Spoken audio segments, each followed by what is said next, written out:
अस्सलाम वालेकुम, कैसे हैं आप सब। तो आज हम स्टार्ट करने लगे हैं एक्सरसाइज 9A का क्वेश्चन नंबर 2। मेरे पास ये बुक 2 है जिसको कॉमनली D2 भी कहते हैं, और ये चैप्टर नंबर 9 है जिसका नाम है ज्योमेट्रिकल ट्रांसफॉर्मेशंस। तो आइए स्टार्ट करते हैं एक्सरसाइज 9A का क्वेश्चन नंबर 2। तो ये है मेरे पास क्वेश्चन नंबर 2 की स्टेटमेंट, आप सामने देख सकते हैं। इसको एक बार रीड कर लेते हैं। तो क्वेश्चन नंबर 2 में दो पार्ट्स हैं, एक पार्ट नंबर ए है और उसके फर्दर दो सब पार्ट्स हैं, और इसी तरीके से एक पार्ट नंबर बी है। तो क्वेश्चन नंबर 2 का पार्ट नंबर ए अगर हम रीड करना स्टार्ट करें तो लिखा हुआ है, state the coordinates of the final image when the point a -1 3 is reflected in the x-axis and then in the line y is equal to 4 और the line y is equal to 4 and then in the x-axis। तो question number 2 का जो part number A है उसमें लिखा गया है कि हमें कोऑर्डिनेट्स बताएं। स्टेट द कोऑर्डिनेट्स का मतलब है कोऑर्डिनेट्स के बारे में बताएं। कौन से coordinates of the final image. Final image कहते हैं जब आप किसी पॉइंट पे कोई ट्रांसफॉर्मेशन अप्लाई करते हैं, कोई रिफ्लेक्शन अप्लाई करेंगे या कोई और ट्रांसफॉर्मेशन अप्लाई करेंगे, तो जो हमें नया पॉइंट मिलेगा वो उसको हम बोलते हैं ये उसका फाइनल इमेज है। तो उस पॉइंट को बेसिकली रिफ्लेक्शन के बाद हम कह रहे होते हैं फाइनल इमेज, यानी ये जो कोऑर्डिनेट है इस पर जब आप रिफ्लेक्शन करेंगे जो नया पॉइंट मिलेगा उसको हम बोलेंगे वो उसका फाइनल इमेज है। तो वो जो फाइनल इमेज हमने फाइंड आउट करना है इस पॉइंट का रिफ्लेक्शन करने के बाद, उस पर हमने दो बेसिकली कंडीशंस के अंडर वो फाइंड आउट करना है। पहले पार्ट के लिहाज से हमने इस पॉइंट को पहले रिफ्लेक्ट करना है दी एक्स एक्सिस, यानी पहले इस पॉइंट को हम एक्स एक्सिस पे रिफ्लेक्ट करेंगे, और उसके बाद जो हम इसको रिफ्लेक्ट करने के बाद एक्स एक्सिस पे हम उसको रिफ्लेक्शन उसकी करेंगे along line y is equal to 4।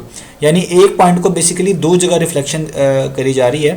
पहले एक्स एक्सिस पे रिफ्लेक्ट किया जा रहा है, जो जवाब मिलेगा, जो रिफ्लेक्टेड पॉइंट मिलेगा उस पर दोबारा रिफ्लेक्शन लगेगी along line is equal to 4, y is equal to 4, यानी एक पॉइंट पे दो रिफ्लेक्शन लगेंगी। और वो जो फाइनल पॉइंट आएगा उसी को हम बोलेंगे ये इसका फाइनल इमेज आया है एक्स एक्सिस पे और y इज इक्वल टू 4 पे रिफ्लेक्ट करने के बाद। याद रहे दो रिफ्लेक्शन करनी है, पहले एक्स एक्सिस पे करनी है, जो पॉइंट मिलेगा उस पॉइंट की दोबारा फिर line y is equal to 4 पे रिफ्लेक्शन करनी है। इस तरह पार्ट नंबर 2 है। बस पार्ट नंबर 2 में और 1 में ऑर्डर का फर्क है।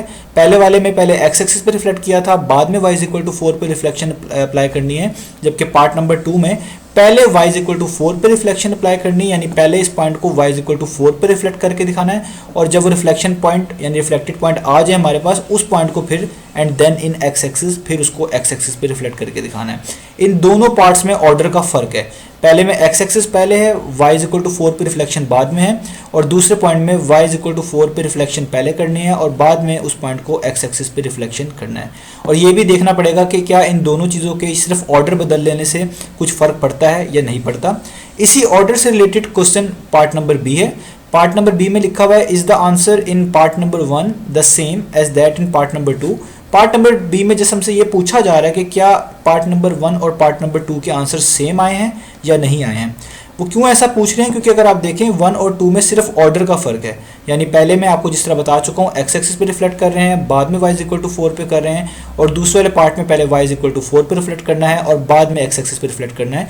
ये भी हम जब इसका ग्राफ प्लॉट करेंगे और ये सारे पॉइंट्स प्लॉट करेंगे पता चल जाएगा कि क्या आंसर सेम आ रहे हैं या नहीं आ रहे, और क्या इनका ऑर्डर मैटर करता है या नहीं करता। ये ऑर्डर मैटर करने वाली प्रॉपर्टी को बेसिकली कम्यूटेटिव प्रॉपर्टी कहते हैं रियल नंबर के अंदर।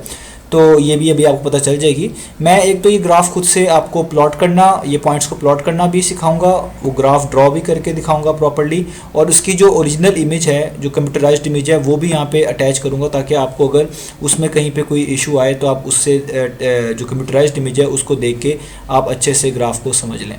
तो आइए स्टार्ट करते हैं क्वेश्चन नंबर 2 को। तो हमें इस क्वेश्चन को करने के लिए सबसे पहले ग्राफ बनाना आना चाहिए, और ग्राफ जो है हम ग्राफ पेपर्स के ऊपर ही ड्रॉ करेंगे।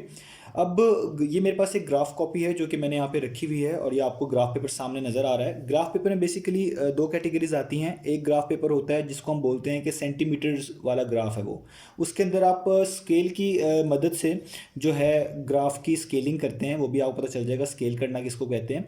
और एक ग्राफ है जो ये वाला है जो मेरे पास है। इस ग्राफ की पहचान बहुत आसानी से हो जाती है। इसमें आपको बिग स्क्वेयर्स नज़र आ रहे होंगे, आप देख सकते हैं यहाँ पे काफ़ी सारे बॉक्सेस हैं, कुछ बिग बॉक्सेस हैं, कुछ स्मॉल बॉक्सेस कहलाते हैं। जिस तरह ये मैं पॉइंट कर रहा हूँ, ये एक बिग बॉक्स है जिसके अंदर कुछ स्मॉल बॉक्स हैं। तो ये वाला ग्राफ भी यूज़ करा जा सकता है और दूसरा वाला भी किया जा सकता है। मेरे पास ये वाला है, आप में आपके पास जौन सा मर्जी ग्राफ हो, आपको जस्ट स्केल करना आना चाहिए, उससे कोई फ़र्क नहीं पड़ता। उस ग्राफ के दूसरा ग्राफ पेपर है, उसके अलग एडवांटेज हैं और इस ग्राफ के अलग एडवांटेज है। ये ग्राफ को ज़रा समझाने में आसानी आती है इस ग्राफ पेपर के ऊपर, और इसके अंदर जो बॉक्स काउंट करना है वो ज़्यादा आसान होते हैं, तो इस वजह से मैं ये वाला इस्तेमाल कर रहा हूँ। उसमें भी होते हैं लेकिन उसके अंदर स्केल की मदद लेनी पड़ती है अक्सर, जो कि मैं कोशिश कर रहा हूँ कि इसमें मुझे ना लेनी पड़े। तो ये है हमारे पास ग्राफ पेपर बेसिकली, और इसी पे आज हम ग्राफ ड्रॉ करने जा रहे हैं। तो क्वेश्चन नंबर 2 को स्टार्ट करने से पहले हमें एक जो है ग्राफ ड्रॉ करना पड़ेगा, और ग्राफ के लिए हमें चाहिए होंगे कोऑर्डिनेट एक्सिस, यानी मुझे एक्स और वाई एक्सिस ड्रॉ करने पड़ेंगे। तो आइए हम इसको स्टार्ट करते हैं। तो देखिए ये मेरे पास टोटल, अगर मैं यहाँ से काउंट करूँ तो ये मेरे पास कुछ बॉक्सेस हैं। अगर आप इसको फुल देखें तो ये यहाँ से, अगर आपके पास ग्राफ कॉपी स्टार्ट हो रही है यहाँ से, आप ये बॉक्स काउंट कर सकते हैं। ये मेरे पास सबसे फर्स्ट वाला बिग बॉक्स है, ये आपको नज़र आ रहा है, सबसे फर्स्ट वाला बिग बॉक्स है। यहाँ से मैं काउंट करूँ तो ये 1 2 3 4 5 6 7 8 9 और ये आखिरी वाला 10, यानी ये बेसिकली 10 मेरे पास बॉक्स हैं। मैं इनका मिड से स्टार्ट कर रहा हूँ। आप इसको आगे पीछे भी स्टार्ट कर सकते हैं, एडजस्ट कर सकते हैं, थोड़ा ऊपर से या थोड़ा नीचे से, ये डिपेंड करता है आपके पास ग्राफ किस तरह का है। अगर ग्राफ में वाई एक्सिस की वैल्यू ज़्यादा है तो आप थोड़ा सा ग्राफ को नीचे से स्टार्ट कर सकते हैं। अगर एक्स एक्सिस की ज़्यादा है तो फिर आप इसको थोड़ा हॉरिजॉन्टल शेप में ला के भी ग्राफ कॉपी को यूज़ कर सकते हैं, ये आप पे डिपेंड करता है। तो मैं इसको स्टार्ट करता हूँ। सबसे पहला काम मेरा ये है कि मैंने एक लाइन ड्रॉ करनी है जिसको मैं बोलूँगा एक्स एक्सिस, ठीक है। तो ये मैं लाइन ड्रॉ करने लगा हूँ। बिल्कुल जहाँ पे 5 बॉक्सेस आते हैं उनके मिड से मैं ये लाइन ड्रॉ करूँगा। तो देखें आप भी, तो ये मैंने यहाँ पे एक लाइन ड्रॉ कर लेनी है। तो ये हो गया मेरा एक्स एक्सिस, ठीक है। जब मैं ये ड्रॉ कर लूँगा, इस पर मैं यहाँ पे मेंशन कर दूँगा कि ये मेरा एक्स एक्सिस है। इसको यहाँ पे लिख देता हूँ मैं, ये है एक्स एक्सिस, ठीक है। ये हो गया एक्स एक्सिस। अब इसी तरीके से मुझे वाई एक्सिस को भी ड्रॉ करना है। तो वाई एक्सिस को ड्रॉ करने के लिए मुझे वर्टिकल लाइन ड्रॉ करनी पड़ेगी, तो मैं बिल्कुल सेंटर से, और देखिए जब मैं इसका सेंटर रख रहा हूँ तो मेरे पास आप एक चीज़ नोटिस कर रहे हैं कि यहाँ पे 1 2 3 4 बॉक्सेस हैं, ठीक है।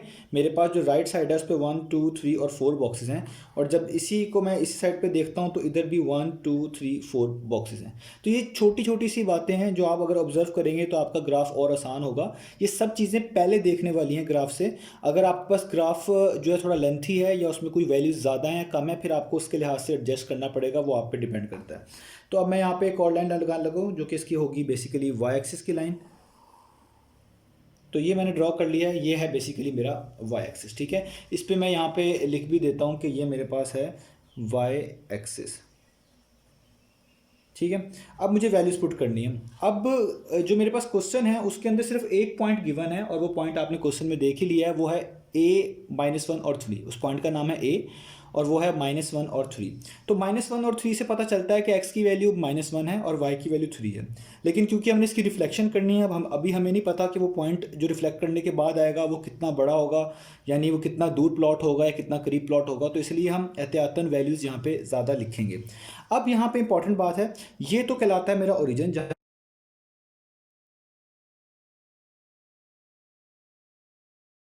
मुझे एक्स एक्सिस पे कुछ वैल्यूज़ लिखनी है और कुछ वाई एक्सिस पे वैल्यूज़ लिखनी है।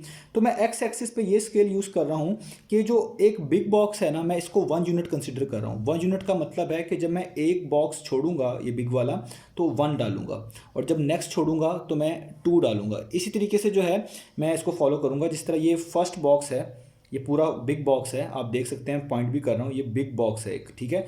इसके अंदर कुछ स्मॉल बॉक्स हैं। तो जब मैं एक बॉक्स छोड़ रहा हूँ तो मैं लिखूँगा यहाँ पे 1। तो देखें ये मैंने एक बॉक्स छोड़ा और यहाँ पे लिख लिया 1। इसी तरीके से मैंने ये अगला बॉक्स छोड़ा दूसरा और यहाँ पे लिख लिया 2। इसी तरीके से मैंने अगला बॉक्स छोड़ा और यहाँ पे लिख लिया 3। याद रहे आपने इनकी स्पेसिंग का बहुत ख्याल रखना है, और आपने कितने बॉक्स छोड़े हैं ये सब आपको पता होना चाहिए। अगर आपने इसमें गड़बड़ की तो सारा प्रॉब्लम जो है ना इस ग्राफ में बन जाएगा। अब इसी तरीके से आपने लेफ्ट साइड भी फॉलो करना है, क्योंकि लेफ्ट जो होता है साइड आपके पास एक्स एक्सिस का, इस पर नेगेटिव वैल्यूज़ आती हैं। तो इधर भी आपकी स्पेसिंग यही रहेगी, आप स्पेसिंग चेंज नहीं कर सकते। एक्स एक्सिस पे एक ही स्पेसिंग रख सकते हैं, वाई एक्सिस पे जो भी रखेंगे वो उसी जगह फॉलो होगी।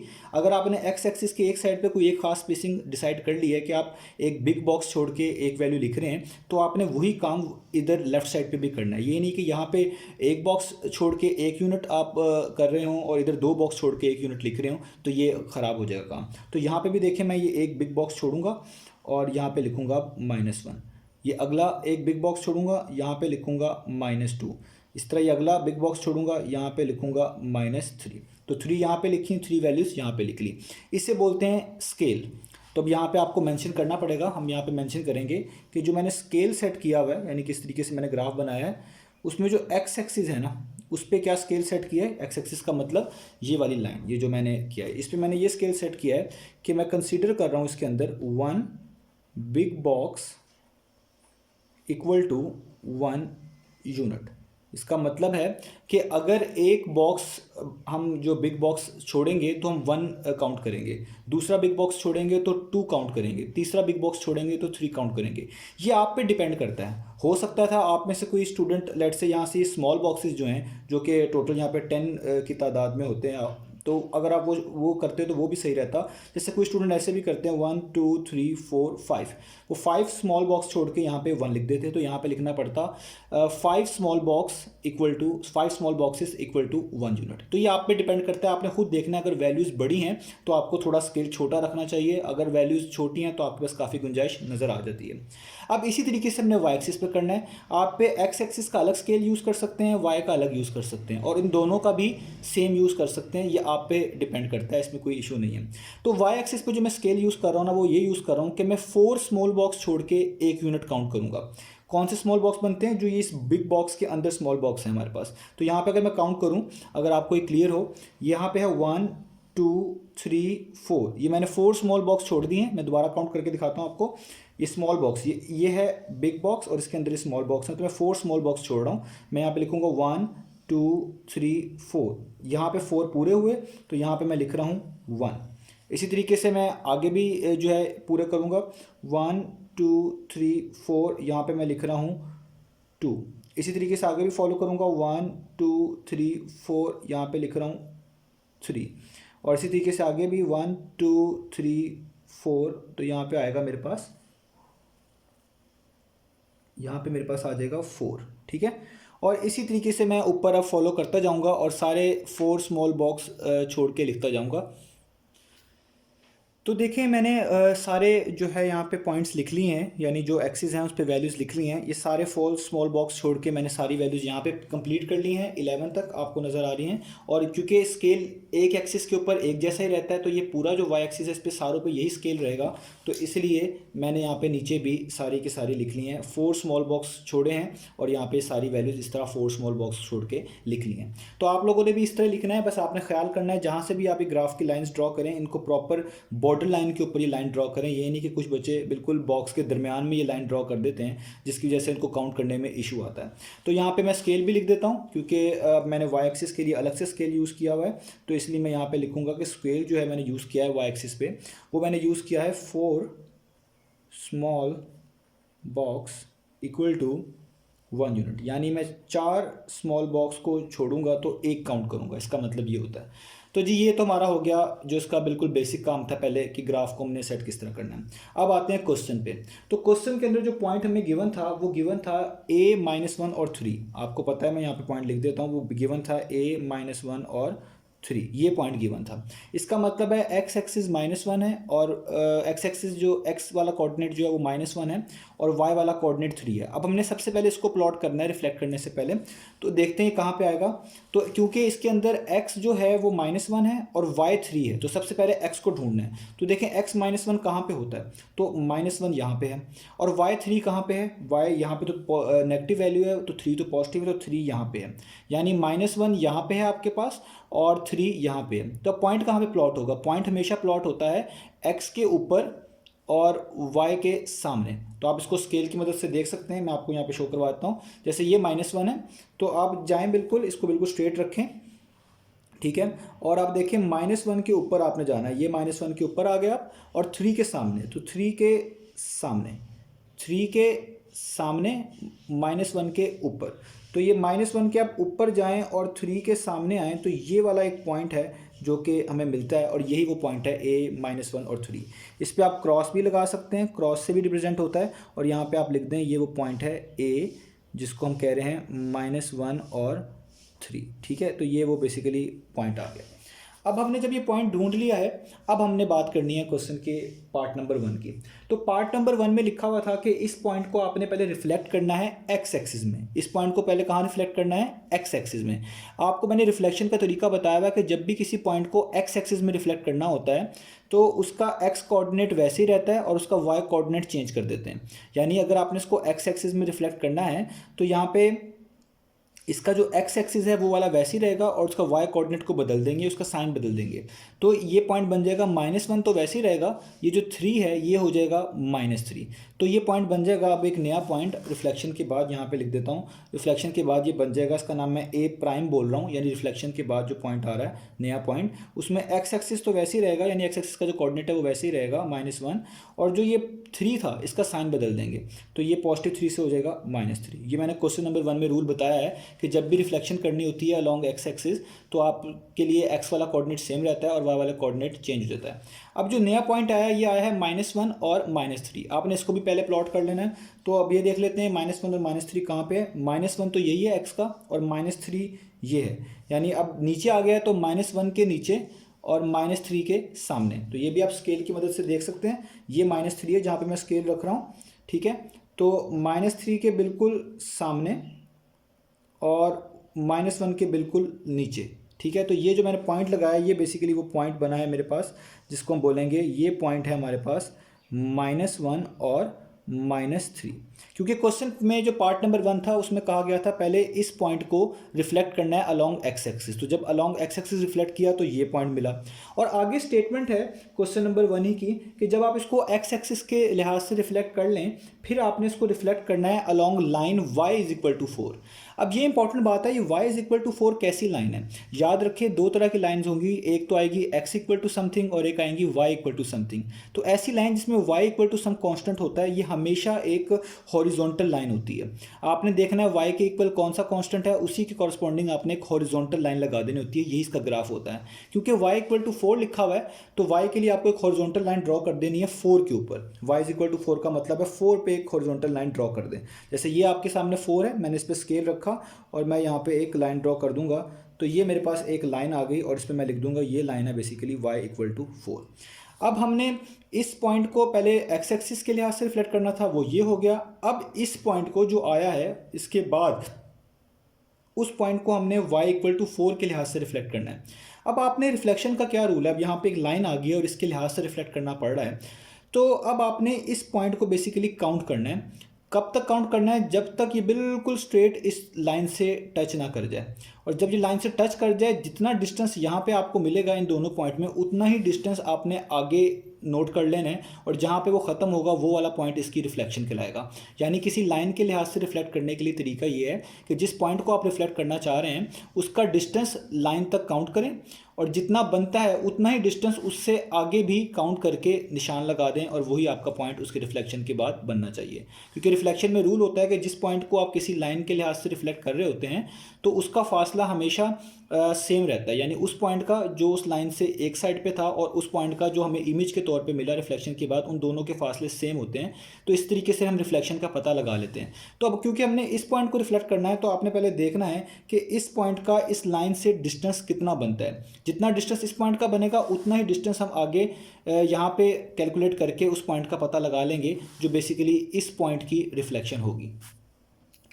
तो अब हमने काउंट कैसे करना है? तो देखिए काउंट करने के दो वेज हैं। एक तो वही है जिस पॉइंट को आप रिफ्लेक्ट कर रहे हैं इससे काउंट शुरू करें और ये जो जितने भी बॉक्सेस आ रहे हैं, जैसे यहाँ पे कुछ स्मॉल बॉक्सेस आ रहे हैं, ये सारे के सारे काउंट करते जाएं और यहाँ लाइन तक पहुँच जाएं। और बिल्कुल स्ट्रेट काउंट करने हैं आपने, क्योंकि बिल्कुल स्ट्रेट ही हम रिफ्लेक्शन के अंदर काउंट करते हैं, बिल्कुल परपेंडिकुलर, बिल्कुल स्ट्रेट आपने यहाँ तक काउंट कर लेने बॉक्स। जितने बॉक्स यहाँ पर आपने काउंट करेंगे इस पॉइंट से लेकर इस लाइन तक, उतने ही बॉक्स आप इस जिस लाइन पे पहुंचने के बाद आगे तक काउंट कर लें, जहाँ पे जाके रुकेगा वही आपकी रिफ्लेक्शन होगी। तो ये इस तरीके से भी हो सकता है। तो मैं इसको ज़रा आसान रखने के लिए यहाँ से काउंट करना शुरू करूँगा। आप देख सकते हैं ये मेरा पॉइंट है -1 और -3 पे, यानी यहाँ पे ये इसके सामने पॉइंट है। तो मैं यहाँ से काउंट करना शुरू करूँगा। मैं इन दोनों के दरमियान जो फासला है उसको बोलूँगा 1 यूनिट, क्योंकि 2 और 3 में अगर ये नेगेटिव साइन को थोड़ी देर के लिए भूल जाए तो 1 यूनिट का फासला बनता है। तो ये 1 यूनिट है, ये दूसरे यूनिट 2 यूनिट हो गए, ये 3 यूनिट ये 4 यूनिट, ये इस तरीके से 5 यूनिट, ये 6 यूनिट और ये 7 यूनिट। यानी जब हम 7 यूनिट तक पहुँचे तो हम लाइन तक पहुँच चुके हैं। तो इसका मतलब है इस पॉइंट का फासला इस लाइन से ले लाइन तक जो है 7 यूनिट्स बनता है। अब आपने इतने ही 7 यूनिट्स आगे काउंट कर लेने रिफ्लेक्शन के लिए। तो यहाँ पॉइंट तक आप पहुँचे, अब फिर दोबारा 7 यूनिट्स काउंट कर लें। 1 unit, 2 unit, 3 unit, 4 unit, 5 unit, 6 unit और 7 यूनिट। तो 7 यूनिट कहाँ पे आके हमारे पास ख़त्म हो रहे हैं? वो ख़त्म हो रहे हैं 11 पे। इसका मतलब इस पॉइंट की रिफ्लेक्शन का जो वाई कोऑर्डिनेट है ना वो 11 होने वाला है। तो आपने क्या करना है, सिर्फ 11 के सामने एक पॉइंट प्लॉट कर देना है और वो बिल्कुल इसी रिफ्लेक्शन वाले पॉइंट के ऊपर होना चाहिए। कैसे? आप देखें, ये वाला पॉइंट था वो जिसको हम रिफ्लेक्ट कर रहे थे। आपने बिल्कुल स्ट्रेट इस पर स्केल रखना है, जो कि बिल्कुल स्ट्रेट रहे, ज़रा भी चेंज ना हो, ठीक है। और ये देख लें, ये वो वाला पॉइंट -1 पे था, तो -1 में से ही पास हो रहा है। और इसको बिल्कुल आपने 11 के सामने प्लॉट कर देना है, क्योंकि ये बिल्कुल उसकी रिफ्लेक्शन वहीं पे देगा आपको। तो माइनस ये जो आपके पास 11 है यहाँ पे बनता है, तो मैंने यहाँ पे इसका एक क्रॉस लगा दिया। तो ये वाला वो पॉइंट है जो कि इसकी रिफ्लेक्शन कहलाएगा। इसका नाम आप रख लें, क्योंकि ये दूसरी बार रिफ्लेक्शन हुई है तो इसलिए इसके ऊपर डबल प्राइम लगा दें। एक बार रिफ्लेक्शन हो चुकी थी एक्स एक्सिस के लिहाज से, इसलिए सिंगल प्राइम था। जब डबल प्राइम लगाएंगे इसका मतलब है ये उसका भी आगे फर्दर इमेज है। अब इसके कोऑर्डिनेट्स लिख दें, क्योंकि वाई यहाँ पे 11 है, साफ क्लियर है, तो वाई कोऑर्डिनेट तो 11 होगा। और एक्स भी काफ़ी क्लियर है, क्योंकि आप जिस पॉइंट की रिफ्लेक्शन निकाल रहे थे उसमें एक्स -1 था, यानी वो -1 के ऊपर था। और ये पॉइंट भी बिल्कुल -1 के एग्जैक्टली ऊपर है, तो इसका कोऑर्डिनेट भी -1 ही होगा। तो ये हमारे पास आ गया पार्ट नंबर 1 का आंसर। तो ये था पार्ट नंबर 1 का आंसर। वो पॉइंट बनता है -1 और 11। अब चलते हैं पार्ट नंबर 2 की तरफ। तो पार्ट नंबर 2 के अंदर हमने ये देखना है कि जो लाइन है y = 4, उसके पहले रिफ्लेक्ट करके दिखाना है और उसके बाद x एक्सिस पे। यानी अब क्वेश्चन में ये चेंज आया है कि अब वो कह रहे हैं पार्ट नंबर 2 में कि इस वाले पॉइंट को, ये जो क्वेश्चन में गिवन है, इसको सबसे पहले y = 4 यानी जो लाइन आपने ड्रॉ की है उसके लिहाज से रिफ्लेक्ट करो और उसके बाद x एक्सिस के लिहाज से रिफ्लेक्ट करो। पार्ट नंबर 1 में पहले x एक्सिस के लिहाज से रिफ्लेक्ट करना था और बाद में y = 4 से करना था। लेकिन पार्ट नंबर 2 में पहले y = 4 के लिहाज से रिफ्लेक्ट करना है और बाद में x एक्सिस के लिहाज से रिफ्लेक्ट करना है। तो पहले इस पॉइंट को y एक्सिस के लिहाज से हमने रिफ्लेक्ट करके दिखाना है। अब ये वाला पॉइंट मैंने ड्रॉ किया हुआ है, पहले ही प्लॉट किया हुआ है, सॉरी, वो है ये।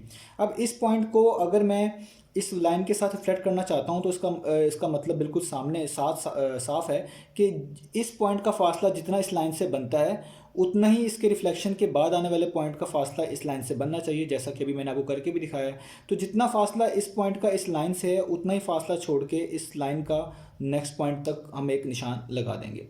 तो आप देख सकते हैं ये बिल्कुल 3 पे था पॉइंट, ये आपको क्लियर नज़र आ रहा है, ये पॉइंट 3 पे था। इससे कोऑर्डिनेट्स ही पता चल रहा है -1 3, इसमें y कितना है 3। तो ये इस पॉइंट का फासला इस लाइन से 1 यूनिट बनता है। 4 और 3 के दरमियान कितना फासला है? 1 यूनिट का। तो इसका मतलब है जो इसकी रिफ्लेक्शन होगी उसका फासला भी 1 यूनिट का होना चाहिए। तो इसका मतलब है अगर 3 से 4 तक हम 1 यूनिट तक इस लाइन पर पहुँच जाते हैं तो 4 से 5 तक हम पहुंच जाएंगे इसके रिफ्लेक्शन वाले पॉइंट तक। तो 4 से 5 तक पहुंचेंगे तो इसका मतलब है 5 पे वो पॉइंट आएगा, उसका y कोऑर्डिनेट कितना होगा? 5। तो आप बिल्कुल इसके एग्जैक्टली ऊपर, क्योंकि बिल्कुल स्ट्रेट रिफ्लेक्शन काउंट कर रहे होते हैं, आपको एक पॉइंट मिलेगा जो जिसका कोऑर्डिनेट होगा आपके पास, y कोऑर्डिनेट होगा 5।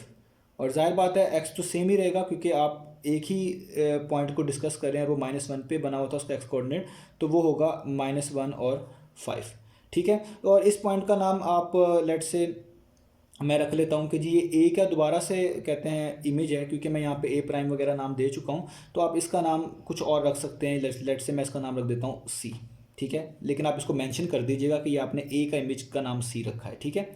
अब ये तो हो गई रिफ्लेक्शन अलोंग y = 4। अब जाहिर बात है यही आपने जो काम है y = 4 के साथ रिफ्लेक्शन करने के बाद अब आपने इस पर एक और रिफ्लेक्शन अप्लाई करनी है, और वो पार्ट नंबर 2 में लिखी हुई है, वो करनी है अलोंग x एक्सिस। यानी जो पॉइंट मिला है इसको x एक्सिस के लिहाज से रिफ्लेक्ट कर दें। तो आपको पता है x एक्सिस के लिहाज से रिफ्लेक्ट करने का तरीका क्या होता है कि x कोऑर्डिनेट वैसे ही रहता है, y वाले कोऑर्डिनेट को चेंज कर देते हैं उसका साइन। यानी ये हो जाएगा -1 तो वैसे ही रहेगा, ये +5 क्या बन जाएगा? -5, यानी नया पॉइंट होगा -1 -5। तो उसको हम प्लॉट कर देते हैं। तो -1 -5 कहाँ पे बनेगा? ये -1 है और ये हमारे पास -5 है, यानी -1 के नीचे और -5 के सामने। तो ये वो पॉइंट है जो C का भी इमेज होगा, तो इसलिए इसमें मैं C प्राइम लगा रहा हूँ। तो ये हो जाएगा -1 और -5। तो ये हो गया इसके पार्ट नंबर 2 का आंसर। तो ये था हमारे पास इसका ग्राफ बनाने का मेथड और इसको किस तरह फॉलो करना है। मैं इसकी एक जो है ओरिजिनल कंप्यूटराइज्ड जो ग्राफ है उसकी पिक्चर भी अटैच करूँगा, ताकि अगर आपको इसमें कोई चीज़ ना समझ आई हो आप उसको देख के भी अच्छे से समझ लें, तो मैं वो भी अटैच कर दूँगा। तो ये मैंने कंप्यूटराइज्ड ग्राफ यहाँ पे ऐड कर दिया है, आपके सामने है। आप जो मैंने ग्राफ बनाना सिखाया है उसको इससे कंपेयर करके भी देख सकते हैं। यहाँ पे वो सारे पॉइंट्स दोबारा से शो करवा दिए गए हैं एक ज़्यादा क्लीन मैनर के अंदर। आप इस ग्राफ को देख के भी इन बॉक्स को काउंट करके रिफ्लेक्शन वाले जो पॉइंट्स हैं, रिफ्लेक्टेड पॉइंट्स हैं फाइनल इमेज के, उनको चेक कर सकते हैं। तो ये ग्राफ ज़रा नीट एंड क्लीन है, इससे आपको और भी आसानी होगी अगर आप उसको कंपेयर करना चाहें और मज़ीद जो इन्फॉर्मेशन इससे कोई आप जो है ना अचीव कर पाएँ। तो ये तो था इसके पार्ट नंबर ए और उसके दोनों सब पार्ट्स। अब रह जाता है हमारे पास पार्ट नंबर बी, तो आइए उसको भी देख लेते हैं जल्दी से। वो 1 लाइन आंसर है बेसिकली। तो पार्ट नंबर बी का आंसर है no, the resultant points are different as the combination of reflection is not commutative. आप देख चुके हैं कि बी पार्ट में पूछा गया था कि क्या दोनों पॉइंट सेम आए हैं जो पार्ट नंबर 1 और 2 में हमने फाइंड आउट किए थे।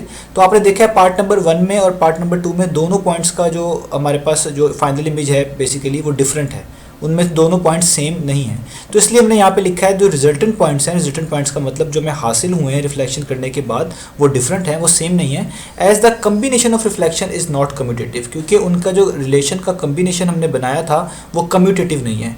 कम्यूटेटिव का क्या मतलब होता है, ये बेसिकली प्रॉपर्टी होती है मैथमेटिक्स के अंदर। अगर आपको याद हो, अगर आप 5 क्रॉस 2 करें यानी 5 मल्टीप्लाई बाय 2 करें तो आपको आंसर मिलता है 10, और अगर आप 2 मल्टीप्लाई बाय 5 करें तो भी आपको आंसर मिलता है 10, यानी 5 और 2 में ऑर्डर का कोई भी मसला नहीं है। तो ऐसा अगर कोई हमारे पास लेट्स से आपको एग्जांपल दिया कोई इक्वेशन आ जाए तो इसको हम कहते हैं कम्यूटेटिव इक्वेशन है, क्योंकि इसमें ऑर्डर को चेंज करने से कोई फ़र्क नहीं पड़ रहा।